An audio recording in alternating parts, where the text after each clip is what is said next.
Kelihatan, Ji? Kelihatan, Prof. Iya.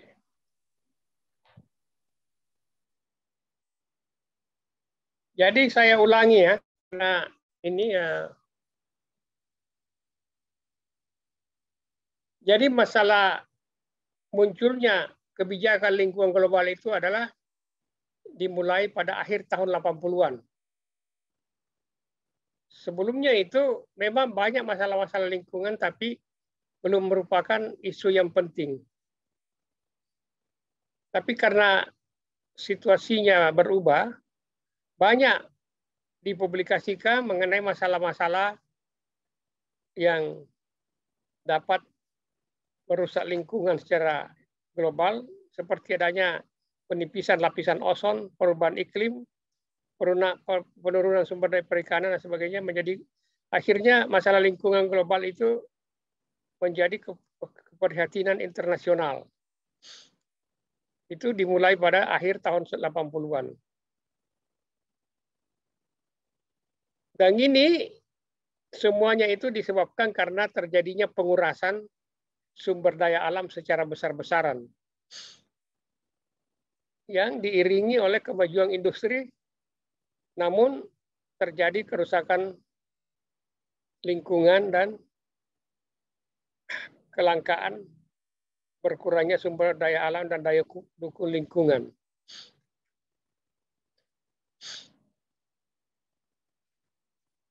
Ini slide ini juga akan saya kirim kepada ketua kelasnya untuk nanti dibagikan. Jadi ada namanya di dalam buku juga baca global mega trend. Artinya kecenderungan pertumbuhan ekonomi secara besar-besaran, namun diiringi kerusakan lingkungan dan pengurasan sumber daya alam secara global. Itu namanya mega trend global. Terjadi kecenderungan perubahan global akibat pengurasan sumber daya alam secara besar-besaran dan kerusakan lingkungan.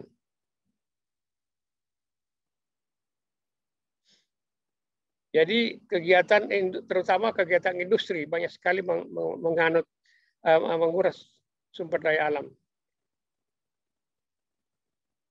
Begitu juga konsumsi sangat meningkat.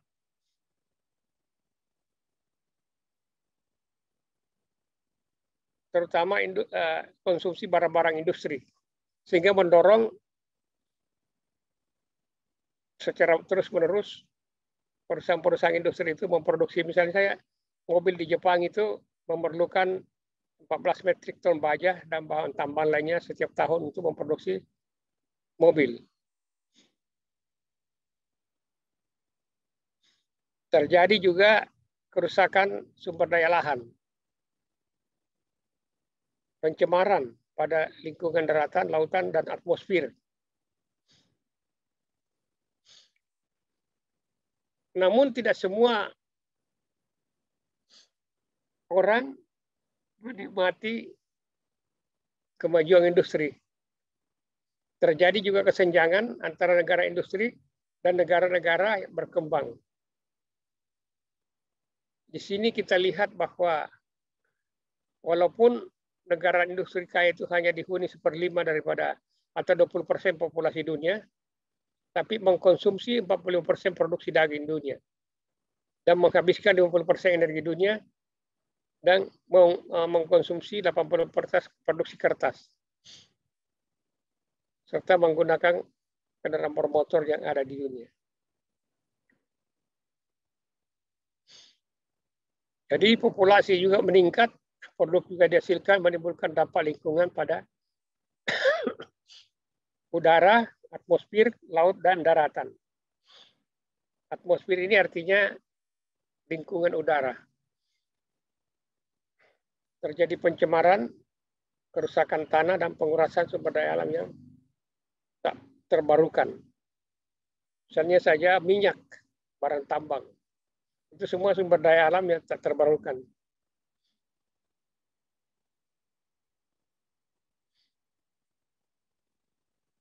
Jadi definisi daripada isu lingkungan global itu dinyatakan sebagai adanya kegiatan ekonomi internasional beserta aktor yang terlibat Apabila membawa akibat internasional atau faktornya melintasi wilayah-wilayah atau melibatkan banyak negara, maka dapat dinyatakan sebagai isu lingkungan global.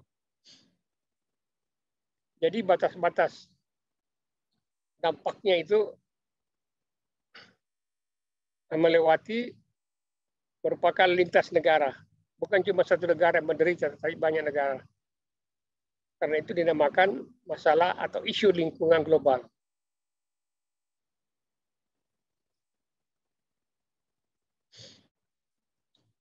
Nah, terjadinya politik lingkungan global itu karena masalah lingkungan ditimbulkan oleh emisi lokasi sumber daya yang mengakibatkan terjadinya eksternalitas. Eksternalitas itu artinya akibat yang tidak diinginkan atau efek samping dari kegiatan yang merugikan pihak lain secara global. Itu namanya eksternalitas. Ada juga eksternalitas lokal. Misalnya saja satu pabrik yang membuang limbah ke sungai, maka apabila merugikan masyarakat di sekitarnya karena sungai itu tercemar, itu namanya pabrik itu mengakibatkan eksternalitas. Lawannya adalah internalitas. Artinya yang orang yang atau di industri yang membuang limbah itu melakukan perlakuan sehingga tidak terjadi pencemaran, namanya internalisasi.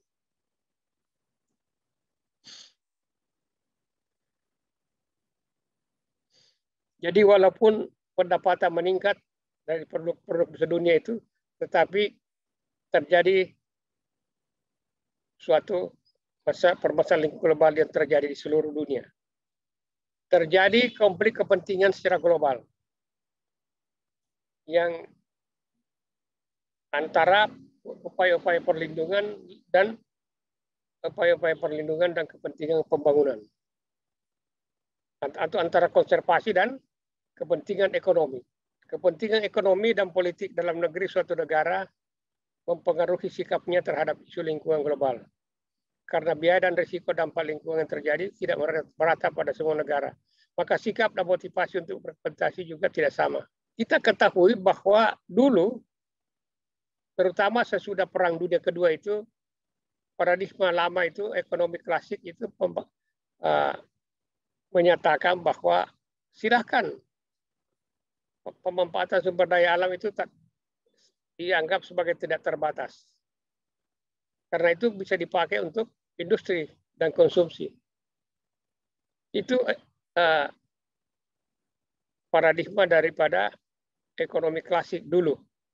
Sejak tahun 80-an, akhir 80-an, terjadi paradigma baru yang namanya pembangunan berkelanjutan.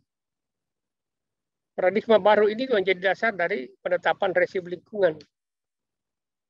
Itulah yang kita pakai sampai sekarang, paradigma pembangunan berkelanjutan. Sebagai landasan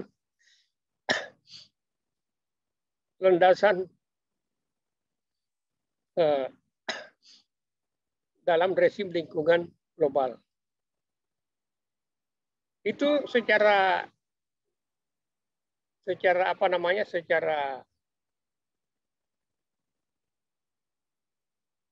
internasional disepakati di Konferensi Rio tahun 92. Sebagaimana diketahui bahwa pada Konferensi Rio itu ada 5 hal yang disepakati. Pertama, Deklarasi Rio de Janeiro, kemudian dihasilkan juga pernyataan prinsip-prinsip kehutanan. Yang ketiga, menghasilkan konvensi tentang keanekaragaman hayati. Yang keempat, menghasilkan konvensi tentang perubahan iklim. Yang kelima, menyetujui rencana pengelolaan bersama yang dituangkan dalam Agenda 21. Jadi itu yang dicapai dalam rangka penerapan pembangunan berkelanjutan di Rio. Suatu konferensi bumi yang dilangsungkan dan dihadiri oleh lebih dari 200 negara. Yang penting kita di sini lihatkan bahwa Konferensi Rio itu berisi 27, deklarasi Rio itu berisi 27 prinsip. Tetapi terkait dengan lingkungan, Ada 7 prinsip pokok yang perlu kita ketahui dari 27 itu. Pertama, prinsip integrasi, yaitu prinsip nomor 4 dalam Deklarasi Rio. Apa itu prinsip integrasi? Yaitu semua pembangunan harus diintegrasikan dengan masalah lingkungan. Semua pembangunan harus mempertimbangkan masalah lingkungan. Sebelum dilaksanakan, maka harus dilakukan kajian. Apakah ini tidak merusak lingkungan atau bagaimana. Jadi prinsip integrasi. Pembangunan ekonomi diintegrasikan dengan pembangunan lingkungan. Tidak ada pembangunan ekonomi yang terlepas dari pembangunan lingkungan. Tidak ada pembangunan lingkungan yang terlepas dari pembangunan ekonomi. Yang kedua, prinsip pencegahan. Yang prinsip 15 dalam Konferensi Rio. Yaitu lebih baik kita mencegah daripada memperbaiki. Kalau pembangunan itu diperkirakan akan merusak lingkungan dan tidak akan mengalami kerusakan sehingga tidak bisa diperbaiki, maka lebih baik tidak usah dilaksanakan. Itu namanya prinsip pencegahan. Precaution principle atau prinsip kehati-hatian. Itu prinsip kedua. Yang ketiga, siapa yang bersalah harus bertanggung jawab. Polluter pays. Ini prinsip 16 dalam Deklarasi Rio. Pencemar harus membayar. Jadi tanggung jawab. Prinsip tanggung jawab. Yang keempat, masyarakat harus berpartisipasi penuh dalam pembangunan, dalam upaya pengelolaan lingkungan. Mulai dari perencanaan, pelaksanaan, dan monitoring. Yang kelima, pengelolaan harusnya didasarkan kepada masyarakat sendiri. Prinsip ke-22. Jadi masyarakat sendiri harus aktif untuk melakukan pengelolaan. Yang keenam, prinsip kebersamaan antara generasi. Artinya generasi akan datang harus menikmati sumber daya alam dan lingkungan yang sama mutunya dengan yang kita nikmati sekarang. Yang ketiga, penerapan AMDAL atau Environmental Impact Assessment sebagai prinsip ke-17. Jadi ini prinsip kunci dari Deklarasi Rio.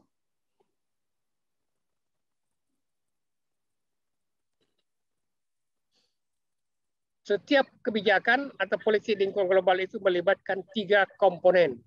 Pertama, harus ada rezim yang dijadikan landasan ke politik atau kebijakan. Rezim tadi yang menjadi dasar adalah pembangunan berkelanjutan. Yang kedua, ada permasalahan. Apa permasalahannya? Apa dimensinya? Bagaimana lingkupnya? Apa dampaknya secara global dan akibat internasional yang ditimbulkan? Yang ketiga, harus ada aktor-aktornya. Dalam hal ini, apakah negara, NGO, atau LSM, dan sebagainya. Atau perusahaan internasional. Jadi tiga ini karakteristik dari satu kebijakan. Ada rezim, ada permasalahan, dan ada aktor-aktornya.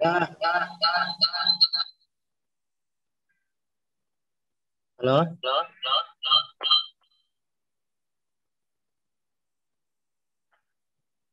Ada yang mau bertanya atau apa? Silakan mengenai itu. Yang kita lihat.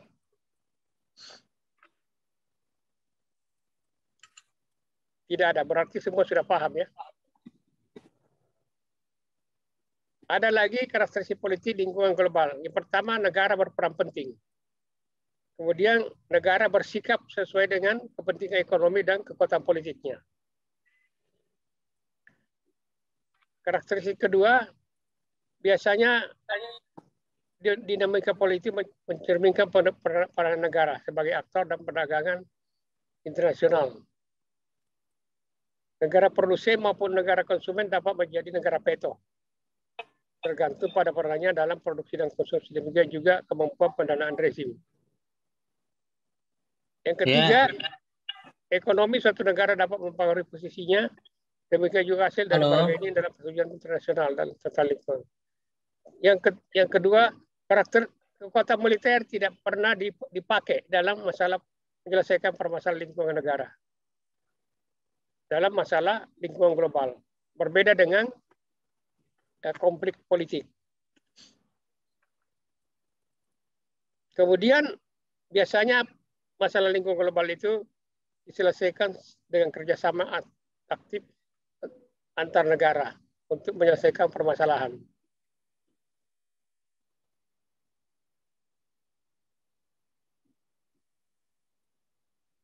Kemudian outcome atau hasil persetujuan multilateral hasil kerjasama untuk mengatasi ancaman dari permasalahan lingkungan. Meskipun banyak hambatan karena kekuatan veto dan kedaulatan dari suatu negara. Karakteristik yang kelima adalah bahwa opini publik dan peranan LSM sangat penting. Halo. Siapa nih halo-halo?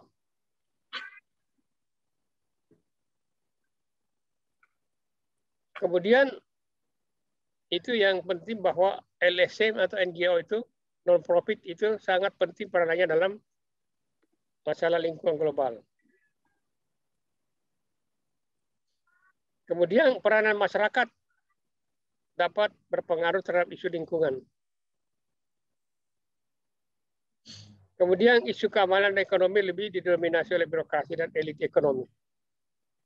Sedangkan masalah lingkungan tidak demikian. Hanya NGO dan masyarakat sendiri yang banyak berperan.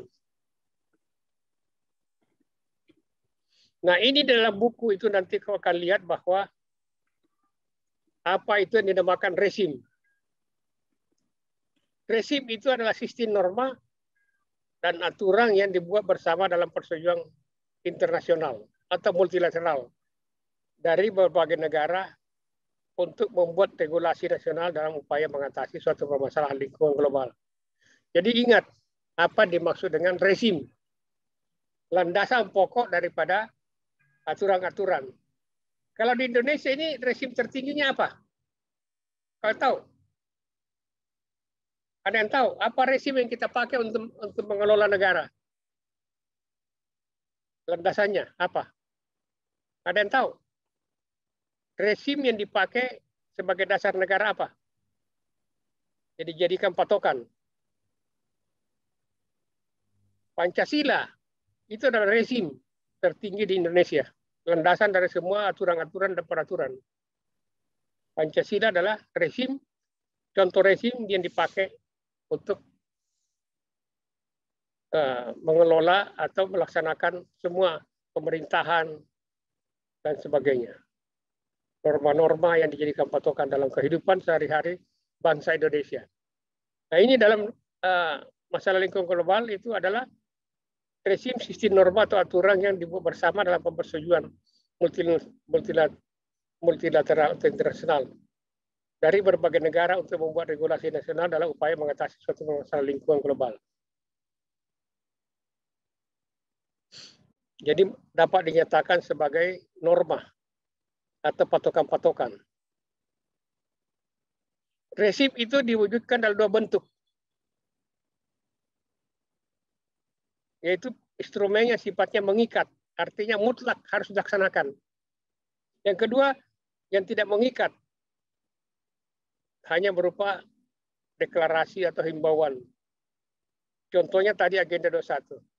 Kalau instrumen sifatnya mengikat itu atau binding, itu adalah konvensi dan protokol. Contohnya konvensi perubahan iklim, contohnya lagi protokol Kyoto. Apa bedanya protokol dengan Kyoto? Dengan protokol dengan konvensi? Konvensi ini adalah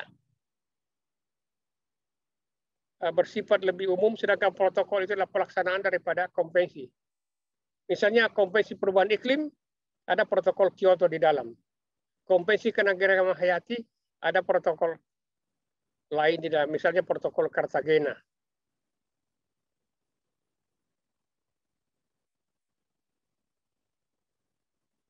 Pemanfaatan penggunaan pola langit berdasarkan pada prinsip pembangunan berkelanjutan sesuai dengan kesepakatan Rio.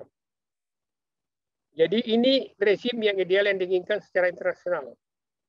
Misalnya, rezim global yang diinginkan untuk pemanfaatan benua Antartika itu adalah dijadikan taman dunia. Jadi tadi ini salah satu landasan kunci daripada rejim itu adalah prinsip-prinsip dari kesepakatan Rio. Contoh rezim perubahan iklim, rezim penangkapan ikan paus, penangkapan hayati dan sebagainya.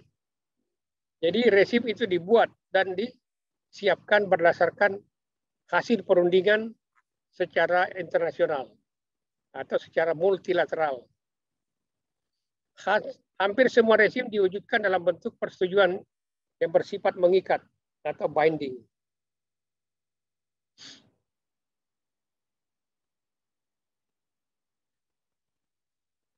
Jadi konvensi ini persetujuan yang mengikat merupakan instrumen yang legal yang dinamakan konvensi. Konvensi memuat kewajiban yang merupakan keharusan yang mengikat. Konvensi dapat diikuti oleh instrumen yang legal yang sifatnya lebih detail, misalnya protokol. Sampai di situ ada yang bertanya atau termenung-menung saja atau cuma mendengarkan. Kalau tidak perhatikan barangkali ada yang bertanya.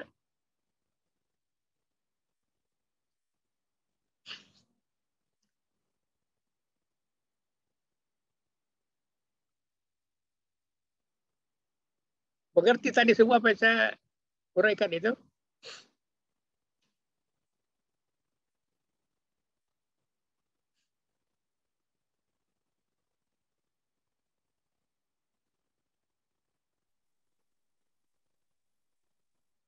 Jadi ada namanya juga kerangka konvensi.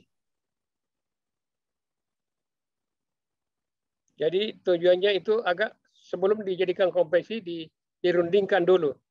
Tujuannya untuk membuat rancangan tentang prinsip-prinsip, norma, tujuan, dan komunikasi formal. Bagaimana bekerja sama untuk menyelesaikan suatu masalah lingkungan.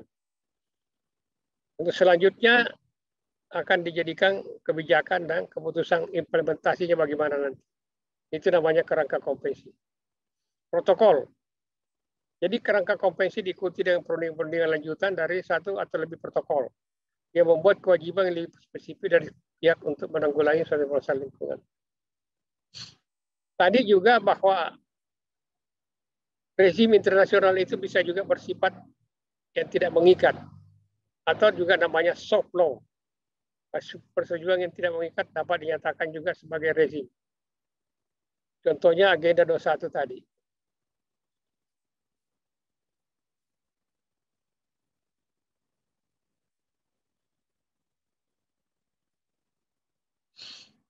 Jadi memang pada sejak tahun 80-an itu akhir itu terjadi paradigma baru, yaitu pembangunan berkelanjutan, menggantikan paradigma pembangunan ekonomi klasik.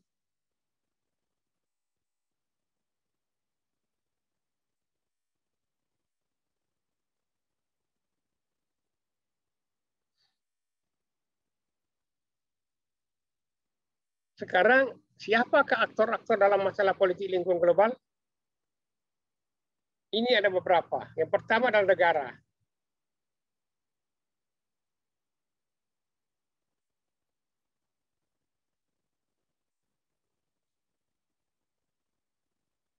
Yang kedua adalah lembaga internasional.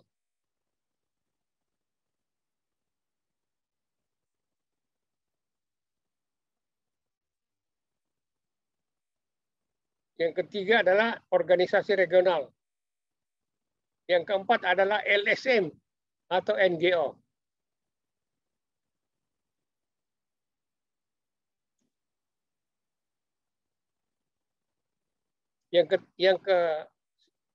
Selanjutnya adalah perusahaan multinasional. Itu semua adalah aktor-aktor dalam masalah lingkungan global.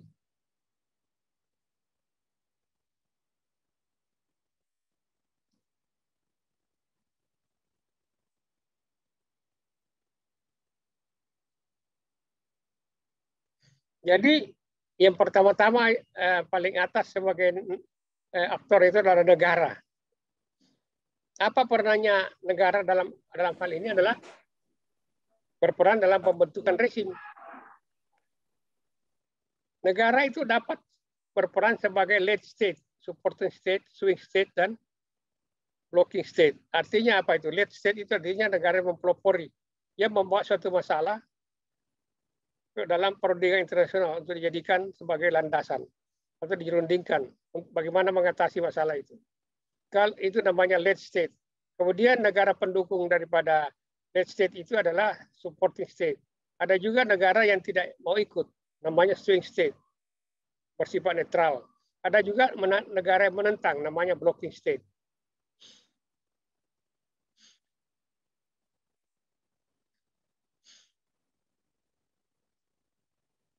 Jadi negara dapat menggunakan berbagai metode untuk mempengaruhi negara lain. Melalui pendanaan, pendidikan, pembentukan opini, upaya diplomatik, dan membuat jaringan bersama dengan NGO. Kemudian menjanjikan dana dan bantuan teknis.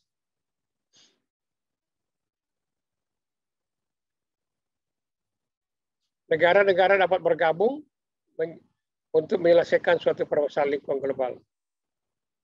Tapi ada juga negara-negara yang bergabung untuk menjadi negara veto.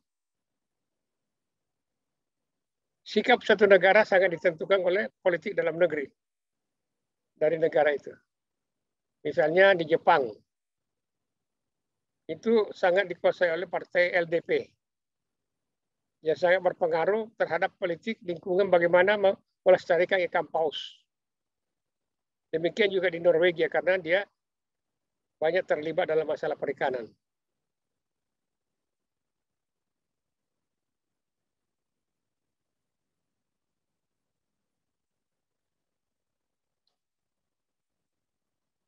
Sampai di situ ada yang mau bertanya? Coba-coba kau bertanya.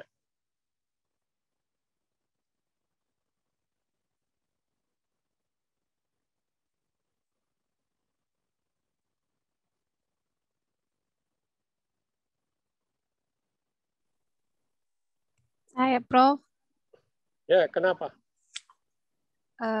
Mengenai penjelasan Bapak tadi yang aktor-aktor dalam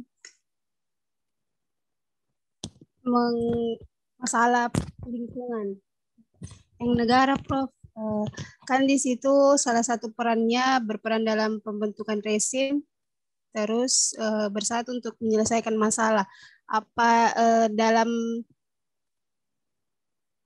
hubungan antar negara ini juga memberikan sanksi terhadap negara yang melakukan pelanggaran pada permasalahan lingkungan, Prof? Bagaimana itu, Prof, kalau ada yang melanggar? Jadi negara itu terbagi atas tiga. Ada yang pertama yang mempelopori, namanya lead state, yang mengangkat suatu permasalahan lingkungan untuk nanti dirundingkan bagaimana membuat rezim untuk mengatasi permasalahan. Kemudian ada negara yang netral saja, tidak berpihak. Kemudian ada negara yang menentang terhadap rezim yang dibuat. Sanksi yang dibuat itu dalam masalah lingkungan biasanya ya antar negara saja dan tidak seruit masalah militer atau masalah politik.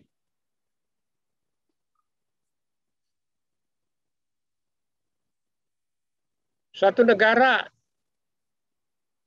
yang menerima suatu rezim atau aturan itu namanya melakukan ratifikasi.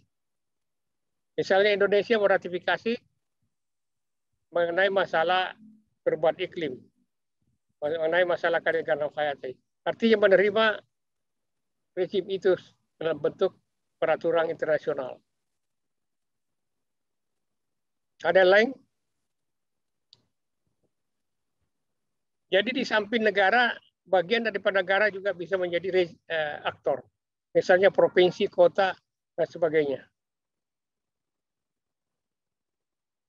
Selanjutnya, organisasi internasional sebagai aktor. Siapa itu organisasi internasional? Misalnya PBB, organisasi negara Afrika, OAS, negara ASEAN, FAO, UNDP, UNEP, dan sebagainya. Jadi itu namanya organisasi internasional. Ini juga sebagai aktor. Jadi membantu menetapkan isu ditetapkan bersama sebagai masalah global. Kemudian dapat menyelenggarakan pertemuan dan mempengaruhi perundingan. Kemudian merancang soft law atau mempengaruhi kebijakan negara lain dalam suatu masalah lingkungan yang terjadi. Ini organisasi internasional dalam bidang lingkungan. Namanya UNEP, United Nations Environmental Program. Itu sejak tahun 72 dibentuk sesudah konferensi bumi pertama di Stockholm. Karena jadi nanti 20 tahun kemudian kan di Rio, konferensi bumi kedua. UNEP ini ada peranannya menetapkan agenda dan mempengaruhi pembentukan rezim, mengidentifikasi dan menetapkan masalah lingkungan global yang perlu ditangani secara internasional, misalnya penipisan lapisan ozon. Bersama dengan Badan Meteorologi Internasional mensponsori IPPCJ untuk mengkaji secara ilmiah dan isu kebijakan dalam penyiapan perundingan mengenai perubahan iklim. Jadi ini peranan daripada UNEP, organisasi lingkungan internasional, di bawah merupakan badan yang berada di bawah PBB atau Perserikatan Bangsa United Nations. Ini misalnya kegiatan UNEP, membuat konvensi Wina, membuat protokol Montreal, menyusun konvensi Basel, dan kemudian konvensi Stockholm tentang masalah pencemaran zat-zat kimia organik. Ini antara lain kegiatan daripada UNEP. Juga melakukan monitoring tentang air, menyusun database secara global, kemudian mengkaji secara ilmiah, teknis, dan sesuai ekonomi terkait pemahaman perubahan iklim beserta dampaknya, bagaimana melakukan adaptasi dan mitigasi. Kemudian melakukan monitoring konservasi bersama-sama dengan UNEP, WC, MC. Ada juga komisi di bawah PBB itu namanya United Nations Commission on Sustainable Development. Membentuk Intergovernmental Panel tentang masalah kehutanan, kemudian Intergovernmental Forum on Forest. Kemudian mengusulkan 3 pasal ditambah pada agenda 1, yaitu energi, transport, dan kepariwisataan. Ini juga salah satu aktor internasional, yaitu FAO. Ini mengenai lembaga dalam bidang pertanian dan pangan. Food Agriculture Organization. Kenapa dia menjadi aktor? Karena mempromosikan peningkatan hasil pertanian di seluruh dunia. Melakukan pengawasan terhadap eksploitasi hutan, kemudian ekspor komoditas pertanian. Kemudian mendorong perluasan pengairan dan menggunakan bahan-bahan kimia secara besar-besaran.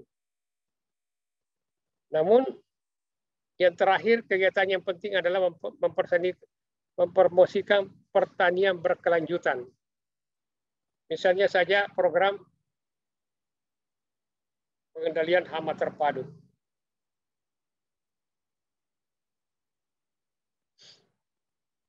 Sejak tahun 1993, FAO ini fokus pada masalah keterbatasan sumber daya alam, pertanian berkelanjutan, dan pembangunan wilayah pesisir pedesaan,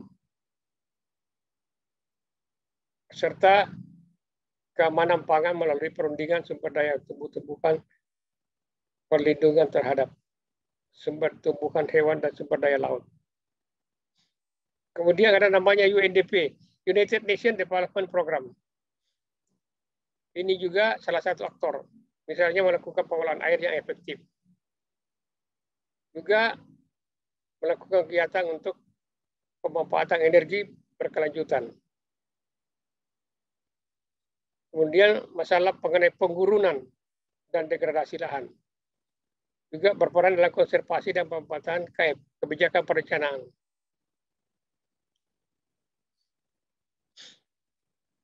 Jadi organisasi internasional ini merupakan aktor yang dapat dikatakan besar peranannya dalam masalah lingkungan global. Dalam bentuk melakukan kegiatan dalam bentuk pendanaan, melaksanakan riset, mengadopsi kebijakan tertentu, merumuskan tekanan normatif terhadap negara tentang kebijakan pembangunan berkelanjutan. Ini tadi itu organisasi internasional tadi. Kemudian ada juga organisasi finansial atau organisasi keuangan. Itu juga sebagai aktor.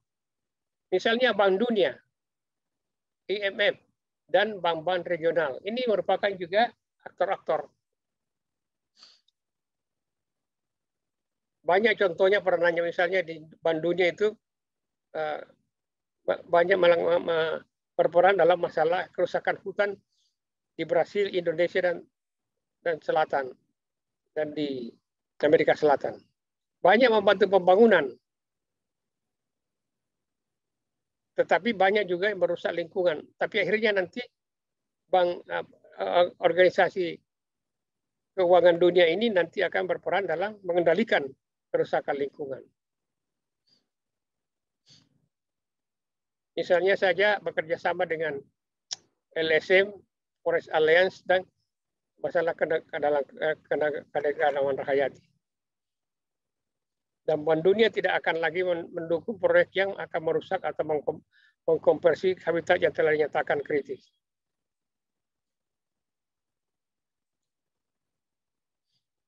Dalam politik terhadap suatu negara, Bank Dunia dan IMF dapat mendikte kebijakan suatu negara. Misalnya pada pemerintahan Soeharto pernah meminta kepada pemerintah untuk menghentikan atau moratorium terhadap penebangan hutan.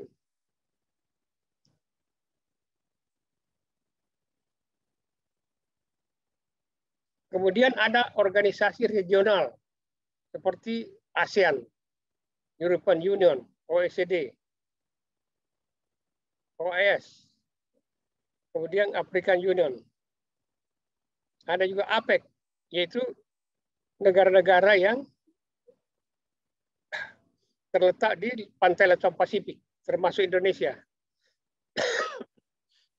yang membuat banyak rancangan atau kebijakan, mengusulkan kebijakan dalam masalah udara, atmosfer, dan polusi air, khususnya terkait energi dan penggunaannya, degradasi sumber daya alam dan perubahan demografi, termasuk integrasi dari pedesaan, keamanan pangan, dan internasional. Ada juga kelompok grup 77. Itu adalah kelompok daripada negara berkembang. Itu merupakan aktor juga. Nah, sekarang LSM sebagai aktor, non-government organization. Ini mengapa NGO penting? Karena mempunyai keahlian dan inovasi pemikiran tentang isu lingkungan global. LSM dedikasinya tinggi terhadap tujuan yang menembus batas-batas negara, kebangsaan, dan sektoral. Dapat berfungsi sebagai representasi konstitusi negaranya sehingga dapat mengarahkan perhatian dari para pengambil keputusan karena potensi kemampuan mobilisasi. Jadi kebanyakan ini adalah NGO internasional.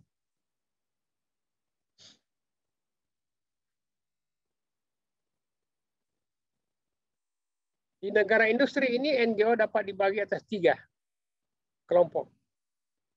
NGO yang berafiliasi dengan NGO internasional, NGO yang berbasis utamanya pada isu lingkungan dalam negeri. Kemudian ada NGO yang merupakan think tank atau lembaga riset, berpengaruh karena kegiatan penerbitan hasil riset untuk penyusunan proposal untuk pelaksanaan. Sebagai contoh, buku yang kau baca itu dan diberikan itu adalah hasil dari itu diterbitkan oleh NGO. Itu salah satu kegiatan sebagai think tank. Karena dia mempunyai kemampuan dalam sebagai lembaga riset, juga berperan dalam penerbitan dan perluasan hasil-hasil penelitian.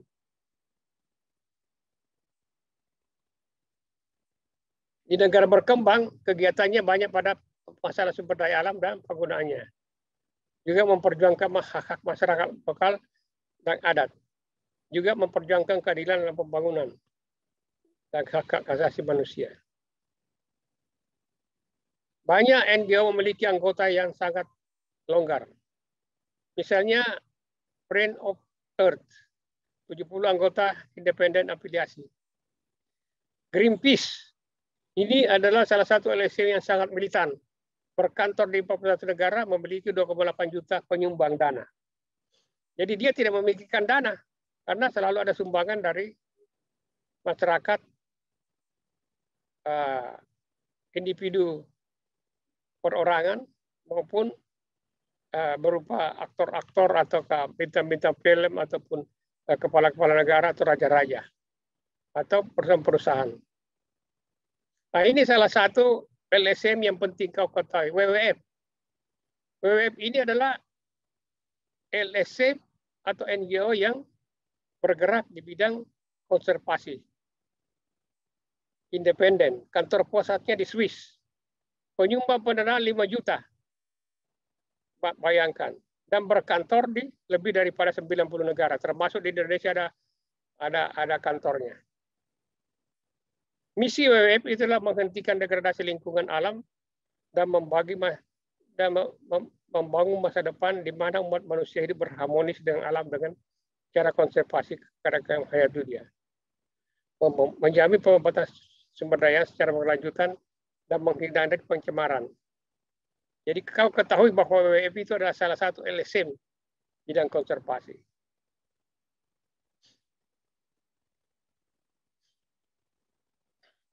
Juga melakukan banyak pendekatan kepada masyarakat setempat, masyarakat lokal. Fokus konservasi adalah pada masalah hutan, laut, air, dan lingkungannya, pangan, satwa liar, dan iklim. Kemudian ada IUCN, ini juga salah satu aktor dari LSM yang penting. Hampir sama kegiatannya dengan di WWF. Pusatnya di Swiss. Bekerja sama dengan lebih dari 300 negara dan anggota NGO yang lain. Memiliki lebih dari 15.000 tenaga ahli volunteer di 150 negara. Memusatkan perhatian pada konservasi flora dan fauna. Itu daftar hewan-hewan langka dan tumbuhan langka itu disusun oleh IUCN itu. Yang mana harus dilindungi, yang mana masih boleh diperdagangkan, yang mana tidak boleh. Itu disusun oleh IUCN, International Union for the Conservation of Nature. Juga berpusat di Swiss. Secara umum, NGO itu berperan pendefinisian permasalahan, melobi pemerintah, membuat draft konvensi, lobby dan berprestasi dalam organisasi internasional, mendukung ratifikasi dan implementasi rezim beserta monitornya, membuat laporan. Ini adalah peranan daripada NGO yang secara umum. Kemudian ada perusahaan internasional juga berperan sebagai aktor. Apa peranannya? Itu karena dia itu menggunakan sumber daya alam dan menghasilkan pencemaran. Juga membantu membuat regulasi di bidang lingkungan, mempengaruhi kegiatan ekonomi mereka sesuai dengan kepentingan ekonominya. Mereka itu memberikan masukan kepada terhadap regulasi di bidang lingkungan hidup.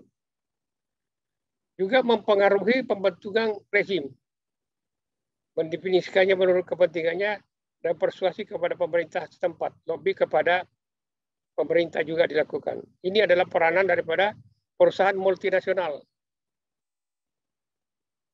Contoh daripada perusahaan misalnya Toyota. Itu perusahaan multinasional. McDonald juga perusahaan internasional. Kentucky Fried Chicken juga perusahaan internasional. Tapi tidak banyak masalah lingkungan di dalamnya.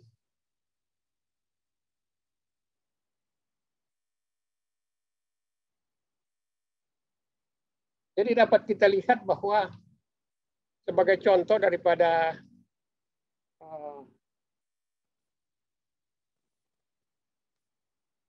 keterlibatan perusahaan multinasional dalam masalah perubahan iklim, protokol Kyoto, itu banyak perusahaan multinasional yang berperan, terutama di Jepang karena akhirnya dia nanti membuat produk mobil yang tidak banyak membuat emisi yang mengotori udara.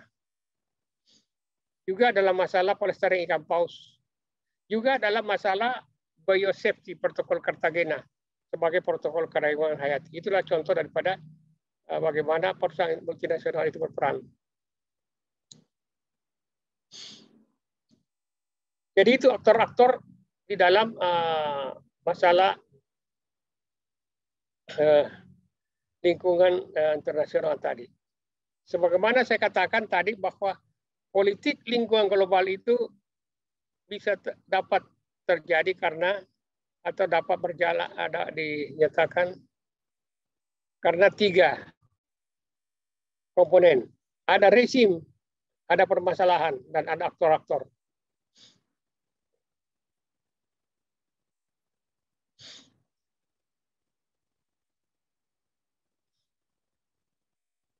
Ada yang bertanya atau cuma anu saja?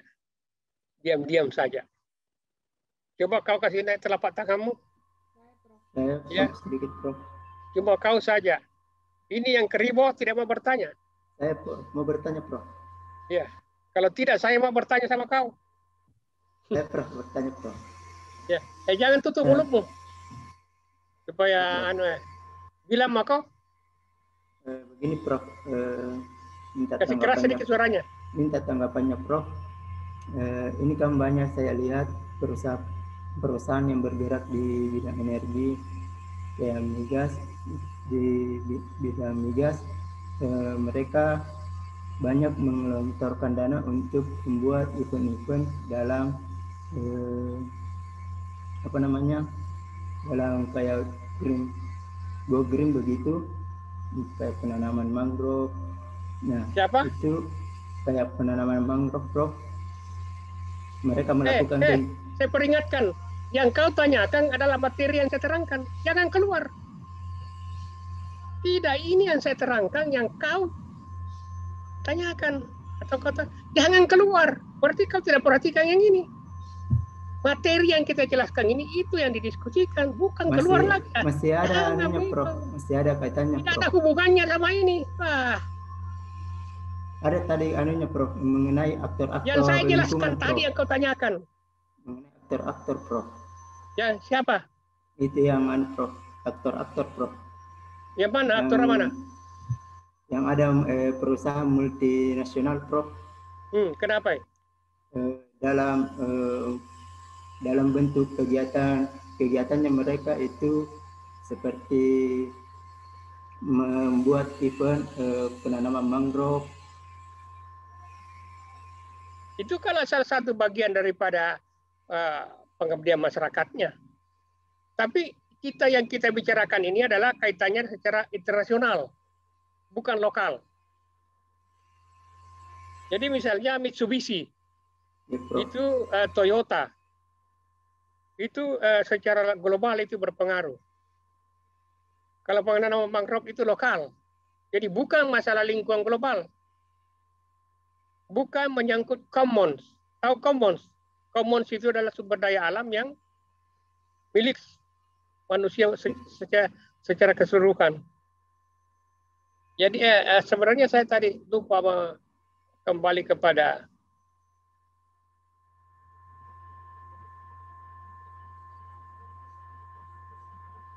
ini.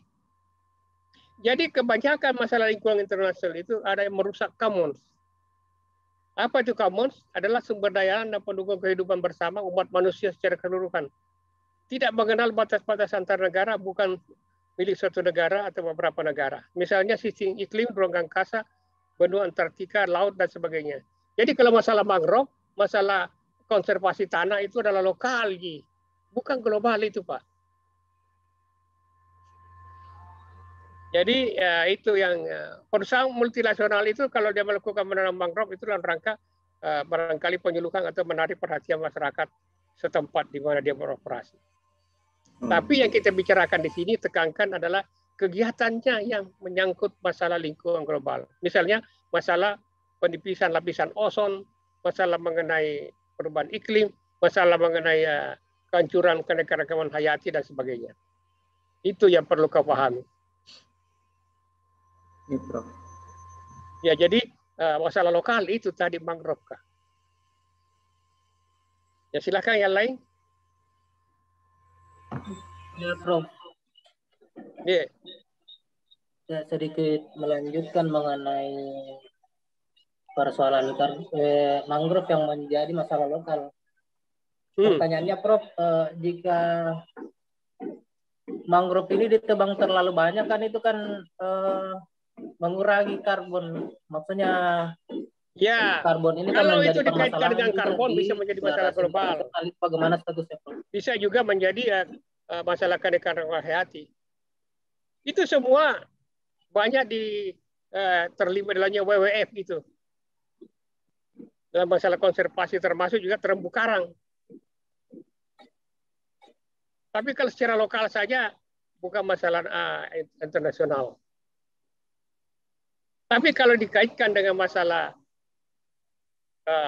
penurunan keanekaragaman hayati dan sebagai penyumbang emisi karbon, itu bisa menjadi isu lingkungan global. Tapi masalah erosi tanah di Malino, erosi tanah di mana di Sopeng atau di mana itu masalah lokal, bukan masalah. Berarti memang Berarti memang harus riset dulu, Prof, sebelum diangkat statusnya jadi masalah internasional. Ya, kalau akibatnya itu mengakibatkan terjadinya kerusakan melewati batas-batas negara, lintas negara, mengakibatkan dampak terhadap banyak negara. Misalnya masalah pemanasan global itu kan terjadi semua negara menderita. Masalah lingkungan udara ini adalah merupakan commons, yaitu sumber daya alam dan pendukung kehidupan yang milik bersama manusia secara keseluruhan. Dia tidak mengenal batas-batas antar negara, bukan milik suatu negara atau beberapa negara. Sistem iklim, ruang angkasa, laut, benua Antartika dan sebagainya itu adalah milik bersama umat manusia yang perlu dijaga kelestariannya. Kalau rusak maka semua umat manusia bisa menanggung dampaknya. Misalnya terjadinya pencairan es di kutub utara karena pemanasan global. Itu mengakibatkan seluruh negara bisa menderita dampaknya. Iya. Jadi bedakan permasalahan lokal dengan global. Yang kita bahas di sini adalah masalah global. Ada yang lain? Tapi kan kayak UNDP itu, Prof, dia kan semacam melakukan aktivitas atau investasi suatu negara untuk membangun daerah skala lokal begitu. Masa itu apakah beda ininya, Prof? Beda tujuannya antara UNDP misalnya dengan yang mengurusi karbon misalnya yang berskala internasional gitu. Ya kalau ada perusahaan internasional silakan saja, kalau lokal yang sebagai bagian daripada kegiatannya. Ya, tapi itu tidak apa-apa, Prof, kalau misalnya kegiatannya berskala lokal, karena sementara ini kan tidak apa-apa. Karena dia juga itu mungkin bagian daripada namanya sosial CSR itu. Apa namanya lagi? Tanggung jawab sosial dari perusahaannya. Misalnya perusahaan nikel, tambang nikel yang berupaya untuk merehabilitasi lahan kembali, itu bagian daripada tanggung jawab sosialnya juga. CSR namanya. Tanggung jawab sosial dari suatu perusahaan. Oke, ini lewat waktunya. Ya, terima kasih, Prof. Kita akan lanjutkan lagi nanti hari Senin depan jam 10 berapa? Jam 10 lagi, 10.30. Ini slide-slide ini saya akan kirim kepada ketua kelasnya untuk dibagikan lagi. Jangan lupa baca buku dan sudah tahu tugasnya toh. Mulai dari sekarang membuat itu kelompoknya itu membuat itu ringkasan untuk diseminarkan, untuk kita diskusikan masing-masing. Siapa yang akan seminar duluan itu akan diundi. Jadi semua harus siap. Kira-kira minggu Tabe, depannya Prof. lagi. Ya? Tabe, Prof.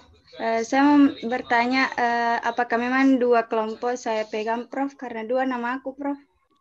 Karena 1 itu sudah diperbaiki itu. Sudah Ada saya itu ya. kirim di grup yang baru, Kak, di Polygon. Oh iya. Ada yang baru. Iya, Iya. Ada yang baru makasih, itu. Prof. Iya. Iya, Prof. Iya. Itu dulu salah tulis gitu. Oke, selamat bekerja. Selamat belajar. Sampai ketemu lagi. Assalamualaikum warahmatullahi wabarakatuh.